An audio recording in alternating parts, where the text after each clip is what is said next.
Alors, en 2023, j'ai été dans le top 15 de toutes les compétitions que je faisais. Et aujourd'hui, c'est à peine si je me qualifie. Qu'est-ce qui s'est passé exactement? Alors pour ça, on a besoin d'une base pour pouvoir mesurer ma perf en fait. La plus récente, c'est les quarts de finale, où j'ai fait 40 bar muscle-up dans un WOD, 30 strict handstand push-up à la fin d'un WOD, et dans une qualif récemment, 30 ring muscle-up. Je récupérais sur les ring muscle-up quoi. Il y a quelques années, quand je voyais un WOD avec de la gymnastique, et ben j'appelais ça soit des WOD for quality ou bien des skill sessions.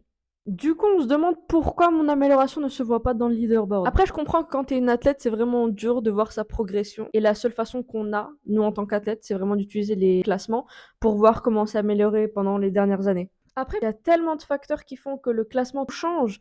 Soit il y a plus de personnes qui s'inscrivent, soit il y a moins de personnes. Du coup, c'est pas vraiment, voilà quoi, représentatif. Un exemple tout bête, ok? Juste l'année dernière, je suis pas inscrite aux Open, pourtant j'ai fait les WOD. Et quand j'ai vu mes résultats, j'avais amélioré 40% par rapport à l'année d'avant. J'ai été juste super choquée. Sauf que comme t'as pu deviner avec le sujet de la vidéo, bah ces 40%, c'était plus genre 10%, parce qu'au final, il y a énormément de personnes qui ne se sont pas inscrites l'année dernière pendant les Open, moi inclus. C'est là où j'ai compris qu'il y a une meilleure façon de voir son amélioration, c'est pas en se comparant encore une fois avec le classement des autres, mais plus avec sa perf au fil des années. Cette année, j'ai fait un WOD avec 40 bar muscle-up.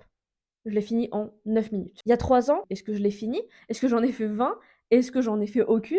Et c'est là où tu peux voir son amélioration. Et même en sachant tout ça, bah, je suis la première à aller regarder tous les classements après une compétition comme bonne compétitrice. Long story short, le leaderboard, il peut changer pour tout et n'importe quoi. Du coup, si tu veux voir ton évolution, il n'y a pas meilleur juge que toi-même et tes WOD.